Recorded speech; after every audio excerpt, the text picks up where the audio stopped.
It was a quiet Saturday morning in a small suburban neighborhood.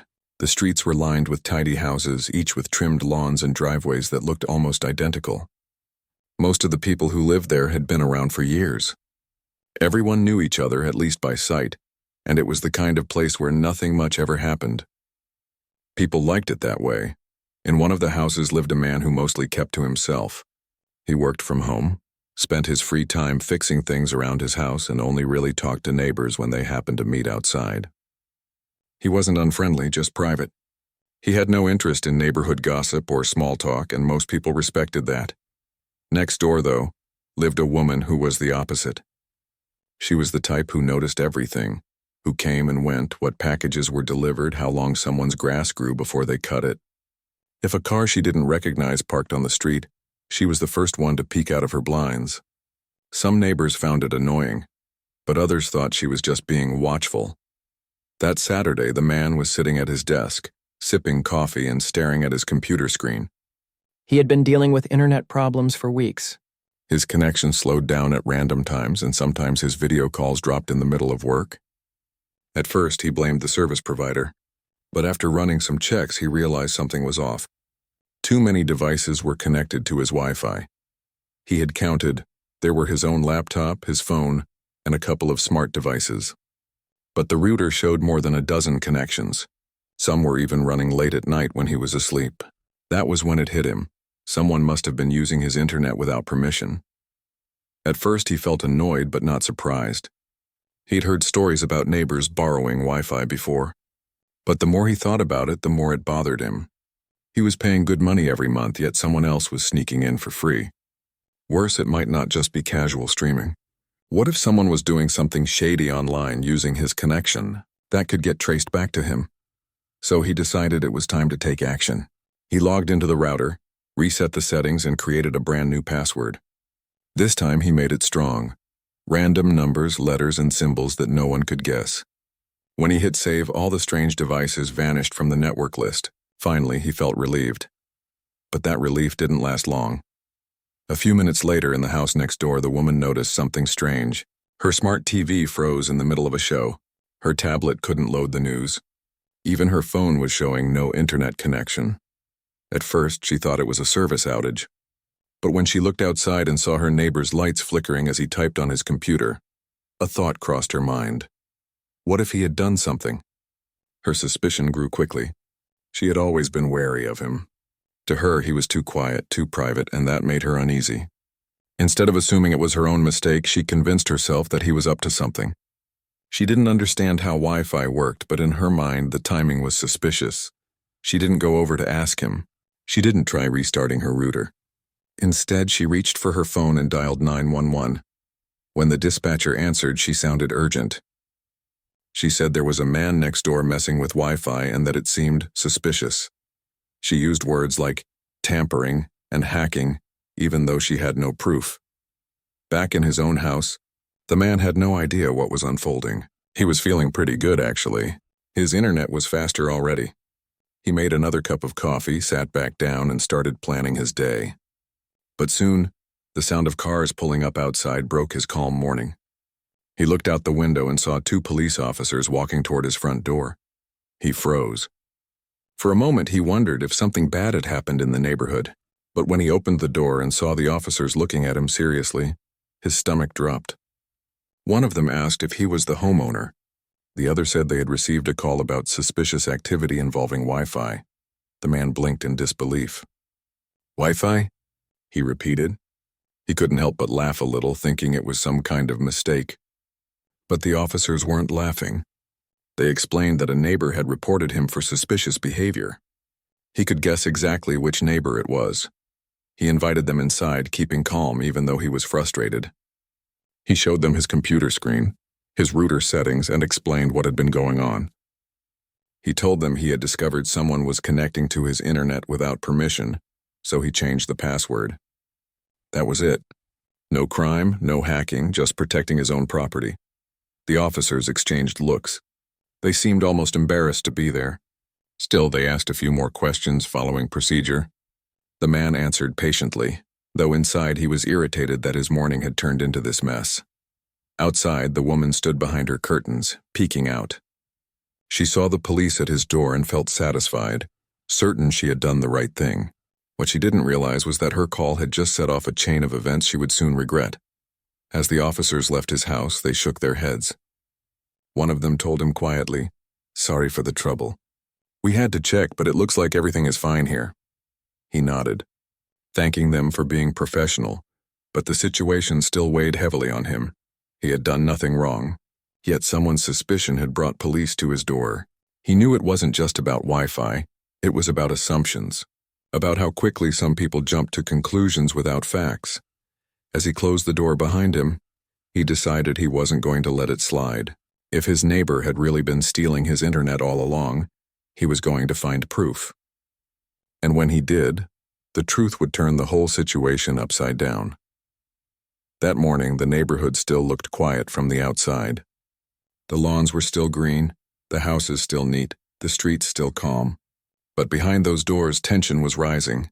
What started as a simple Wi-Fi password change had already turned into something much bigger, and the story was only just beginning. The man thought the situation was over once the police drove away. He figured the officers had seen for themselves that nothing strange was going on, and maybe now the neighbor would realize she had been wrong. But only a short while later, as he sat back at his desk, he noticed movement outside his window. The same neighbor who had called the police was standing at her fence pretending to pull weeds, but really watching his house. It made him shake his head. He wanted to ignore her, but the whole thing still left a bitter taste in his mouth. Imagine getting the police called on you just for changing your own Wi-Fi password. He tried to brush it off and get back to work, but the interruption kept replaying in his mind. Why would someone jump to such a wild conclusion instead of just knocking on his door and asking what was going on? Meanwhile, the woman was still stewing. She had convinced herself that she wasn't wrong, even though the officers hadn't found anything suspicious. She didn't understand how Wi-Fi worked, but in her mind, the fact that her devices had all stopped working right after her neighbor reset his connection meant he was somehow blocking her. The more she thought about it, the angrier she became. She even started making notes on a notepad, writing down the times her devices had gone offline, as if she were building a case. Later that day, while the man was cooking lunch, there was another knock at his door. This time it wasn't the police. It was two kids from the neighborhood, holding a gaming console in their hands. They looked nervous. One of them spoke first. Our internet isn't working anymore." "Did you change something?" The man was surprised, but also curious. He asked them why they thought he had anything to do with it. The kids admitted, after some hesitation, that for months their console had been connecting to a Wi-Fi network that wasn't theirs. They thought it was just an open one in the neighborhood. They didn't know it was his. When he changed the password, their connection dropped. That was the moment the puzzle pieces started fitting together. It wasn't just one or two random devices that had been on his network. It was multiple people, maybe the entire household next door. They had been using his Wi-Fi without ever asking, and when he finally shut it down, they reacted like something had been stolen from them. The kids apologized and left. But now the man was even more sure of what had happened. He decided to log back into his router and dig deeper. He pulled up the connection history, and sure enough, the list of devices matched exactly what he suspected. A smart TV, tablets, phones, gaming consoles, even a smart fridge. And none of them belonged to him. He sat back in his chair, shaking his head in disbelief. For months he had been paying for internet that half the neighbor's household was using without his knowledge. All that frustration with slow speeds and dropped calls suddenly made sense. And yet instead of admitting they had been caught, they had flipped the story on him, calling the police like he was the one doing something wrong. The more he thought about it, the more absurd it felt. Imagine taking someone's internet for free and then reporting them when they stop you. It wasn't just about Wi-Fi anymore. It was about respect or the lack of it. Later that evening, as he sat on his porch trying to relax, the woman came outside too. She didn't speak directly to him, but she made loud phone calls within earshot, complaining about how her connection had been stolen and how certain people were up to no good. Her words were sharp, meant to be overheard. He stayed quiet, not wanting to escalate things. But deep down, he knew it was only a matter of time before this boiled over again. Sure enough, the next morning, A police car rolled by once more. This time the officers didn't even stop. They just slowed down, scanned the street, and then kept driving. It seemed like another check-in call had been made. The man couldn't prove it was her, but he didn't need to. Everything pointed in the same direction. He realized that he had to protect himself, not just digitally but also from false accusations. So he began keeping his own notes, saving screenshots of the Wi-Fi history, and even setting up a small camera inside near his router to show he was only using his own equipment. It felt ridiculous, but he didn't want to be caught off guard again. At the same time, he couldn't help but wonder how the woman thought this would end.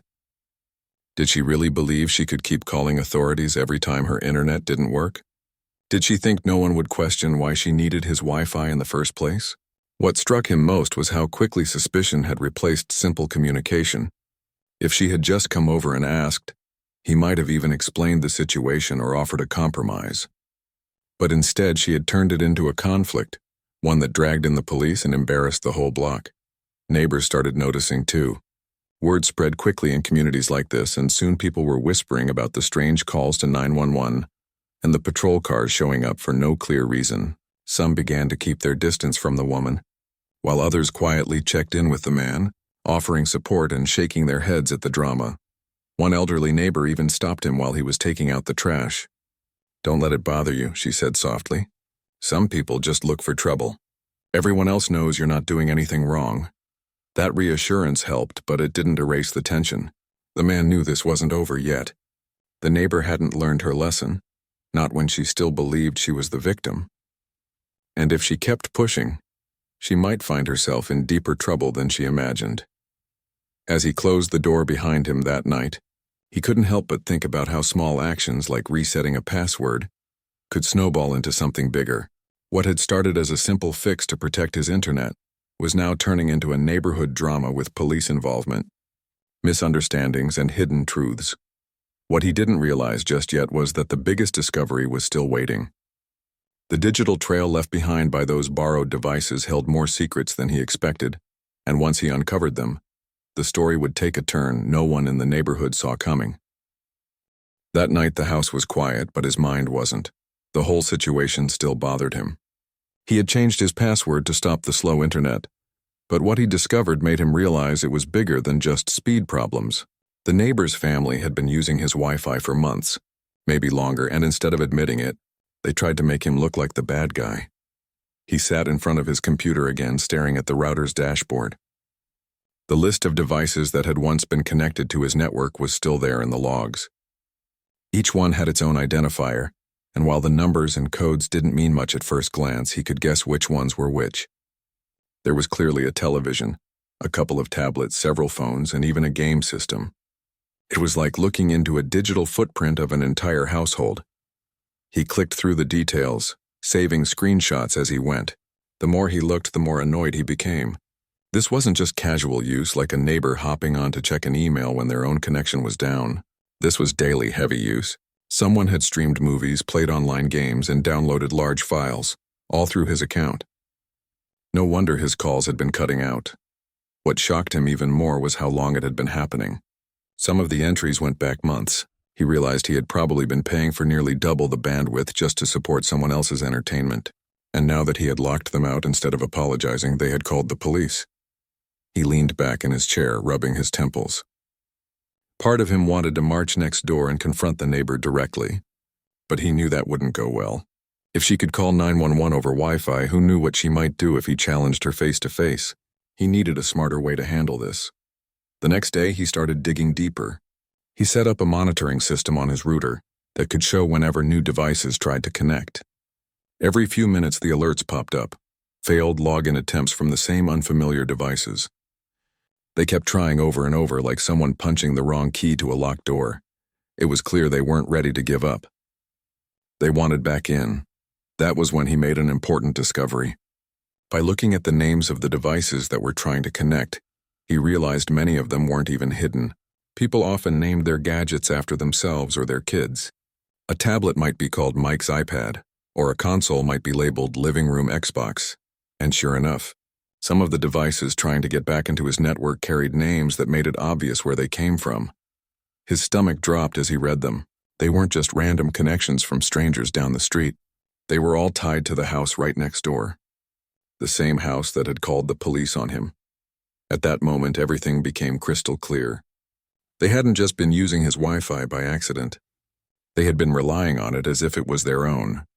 And when he shut it down, they panicked. Not because they thought something was wrong with their service, but because they didn't even have their own service to begin with.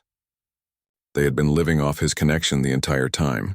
The realization made him both angry and oddly relieved.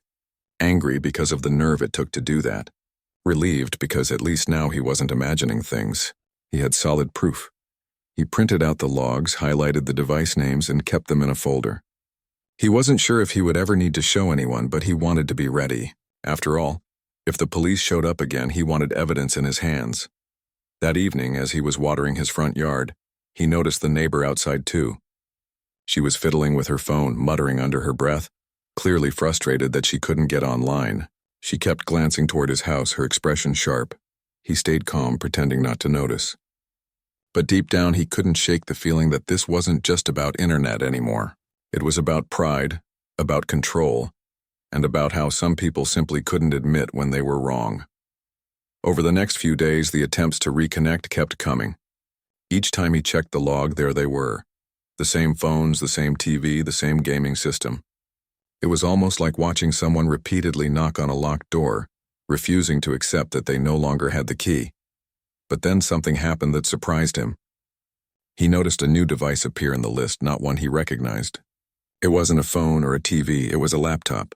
And this one, unlike the others, managed to slip past for a brief moment before his system blocked it. That meant they weren't just trying to connect casually. Someone was actively trying to break into his network. He knew enough about technology to recognize what that meant. They must have downloaded some kind of program, something designed to guess passwords. It wasn't just borrowing anymore. It was deliberate.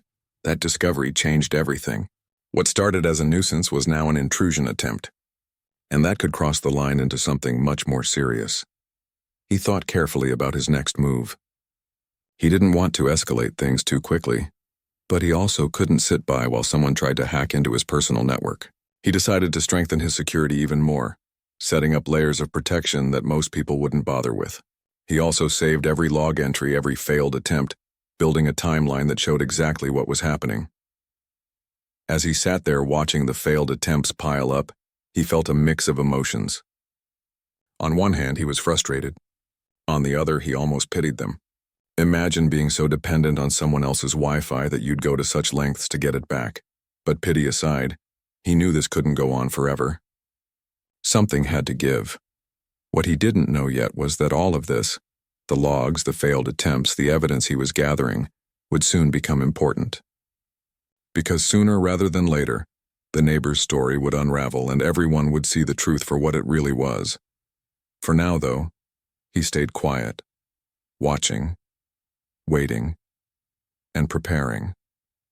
The neighbor thought she had gotten the upper hand by calling the police, but in reality, she had no idea what he had just uncovered. The secret trail left behind by her own devices was about to turn the whole situation upside down. The man had kept quiet for days, quietly gathering his proof, quietly watching the endless attempts to break into his Wi-Fi. It was strange, almost surreal, seeing the same list of devices keep trying to sneak in every single day. Phones, tablets, televisions, all clawing at the locked door they once slipped through without resistance. It was like watching someone rattling a gate that was now firmly shut. At first, he thought maybe they would give up after a while. Maybe they'd finally call their internet provider and get their own account. But instead of fading away, the attempts grew stronger. The log showed hundreds of tries, some coming in bursts late at night, others during the day. They weren't letting go. He kept everything saved, every failed connection attempt, every screenshot, every alert. His folder was getting thicker with notes and records.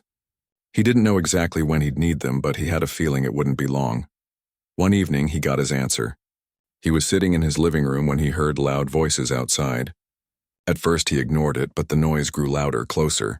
When he finally opened his door, he saw his neighbor standing in her driveway, talking loudly on her phone. She wasn't hiding her words. She wanted them to carry. She was saying things like, "He's blocking me," and "Something suspicious is going on over there."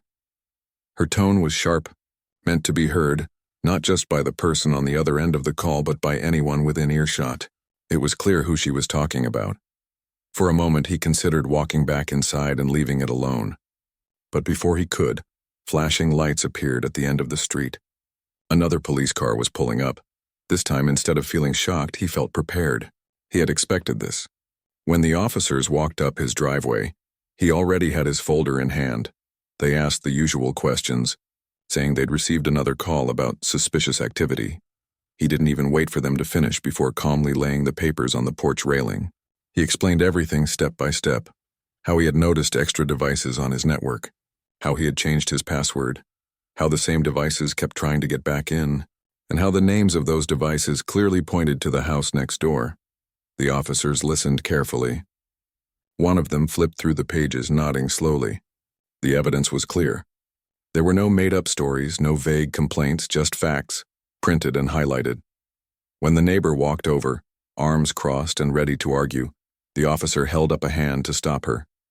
"Ma'am," he said firmly, "we've reviewed his records. It appears the devices trying to access his Wi-Fi belong to your household." Her face turned red instantly.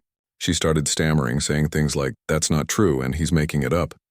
But the more she spoke, the weaker her arguments sounded. The logs didn't lie. Her own devices had left a trail, and now it was right there in front of her. The man didn't raise his voice. He didn't argue. He simply stood calmly, letting the truth speak for itself. The more peaceful he was, the more the situation tilted against her. The officers reminded her that filing false reports was not only disruptive but also an offense. They explained that using someone else's internet without permission wasn't just rude. It was theft of service. She tried to laugh it off, pretending it was a misunderstanding. She claimed her kids must have accidentally connected, or that the signals were getting mixed up. But the detailed history made it impossible to deny. This wasn't a single mistake, it was a pattern, months of daily use. The conversation drew attention from the rest of the block. Curtains moved. Doors cracked open. Neighbors started coming outside, pretending to check their mail or water their lawns while really just listening. They had seen the police show up twice already, and curiosity was pulling them out like moths to light. The woman noticed the eyes on her and grew defensive. She raised her voice, trying to spin the story, saying she had only called 911 because she felt unsafe. But the words fell flat. Everyone knew what was really happening now. The man stayed calm, answering the officer's questions clearly. He never insulted her, never raised his tone, never stooped to the level of name-calling. That calmness worked in his favor. The police could see the difference between someone standing with facts and someone scrambling to cover their tracks. Finally, the officers issued a warning. They told her that making another false call could result in consequences she didn't want to deal with. They told her to stop harassing her neighbor. And most of all, they told her to get her own internet service. The moment was quiet after they left. She stood frozen in her driveway, glaring but unable to speak. The neighbor slowly retreated back inside, but whispers started immediately. Everyone had seen enough to piece the story together. For the man, it was bittersweet. On one hand, he felt vindicated. The truth had come out, and he wasn't the villain in this story anymore. But on the other hand, he knew the damage was already done. Being reported to the police twice for something as ridiculous as Wi-Fi had left a mark.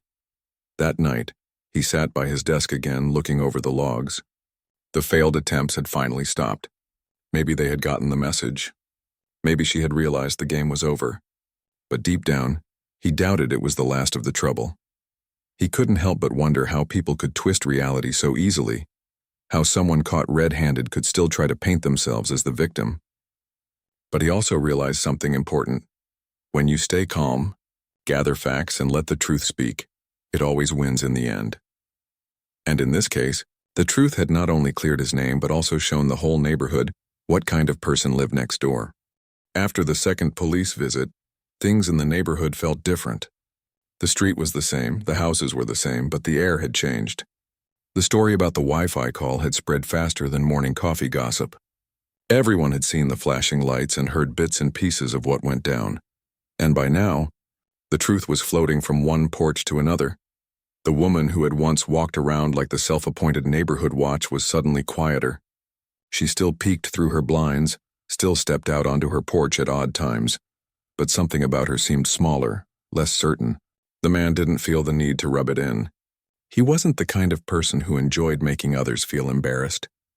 But he couldn't deny that part of him felt relieved watching her avoid eye contact. For the first time in weeks, his house felt calm again. No flashing lights at the door, no awkward questions from officers, no random disconnects on his internet. Just peace. But even though life returned to normal inside his house, outside, the whispers continued. Neighbors who had once kept their distance now waved at him when he passed. A few even stopped to chat, casually slipping in comments like, "Sorry you had to deal with all that nonsense," or "Glad the truth came out." It wasn't much, but it was enough to show him that people understood what had really happened. One afternoon, while he was checking his mail, an older neighbor walked over leaning on her cane. She gave him a warm smile and said, "You know, people see more than you think. Don't let one person's behavior make you feel alone. We all know who was right in this." Those words stayed with him. Meanwhile, the woman's reputation began to shift. Where she had once been seen as watchful or concerned, people now used words like nosy and troublemaker. Parents told their kids not to hang around her yard. Couples who used to wave politely when she passed now looked the other way. It wasn't that the neighbors were cruel. They just didn't want to be part of her drama. As for him, he could have left it at that. The problem was solved.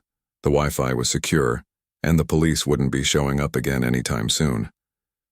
But something inside him told him not to waste the lesson.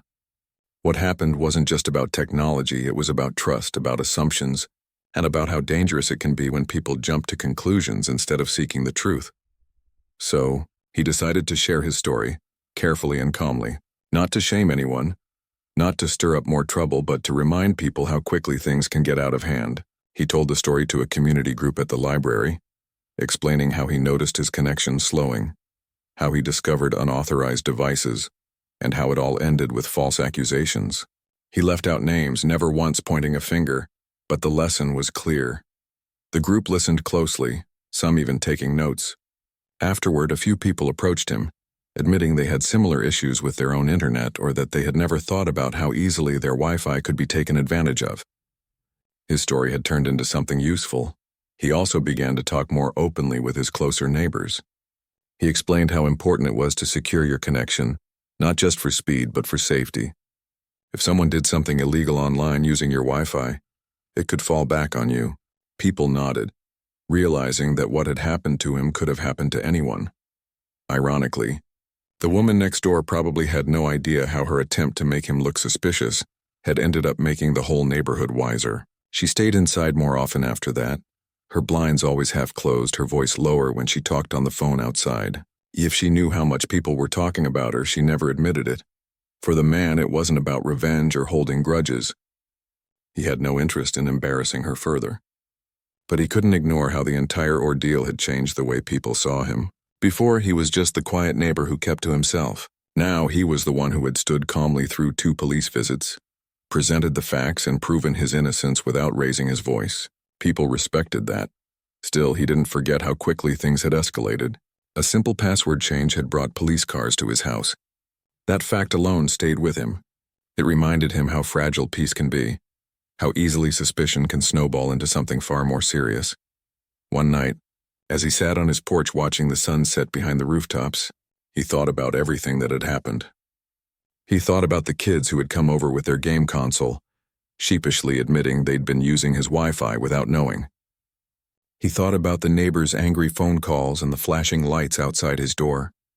He thought about the folder of logs and screenshots sitting in his desk drawer, proof of a story that still felt unreal. And then he thought about the moment when the officers had looked at his neighbor and told her, firmly, to stop. That moment, more than anything, had turned the tide, not because it embarrassed her, but because it showed him that truth, presented calmly and clearly, always holds weight. In the weeks that followed, the neighborhood slowly returned to normal. Kids rode their bikes down the street again. Families sat on their porches in the evenings. People watered their lawns, waved at each other, and carried on with their routines. But the memory of those patrol cars didn't fade so quickly. Every time someone saw the woman outside, they remembered the calls she had made.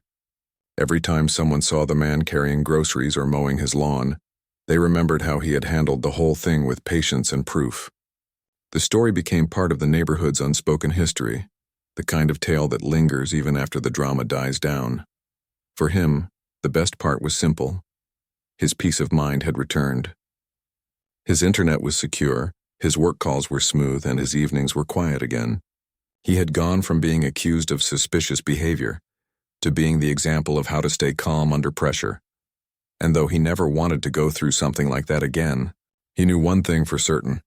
The next time anyone in that neighborhood thought about borrowing a Wi-Fi signal, they would think twice, because sometimes the simplest actions, like changing a password, can reveal truths people never expected. And sometimes, those truths remind everyone that honesty, patience, and respect are far stronger than suspicion and gossip.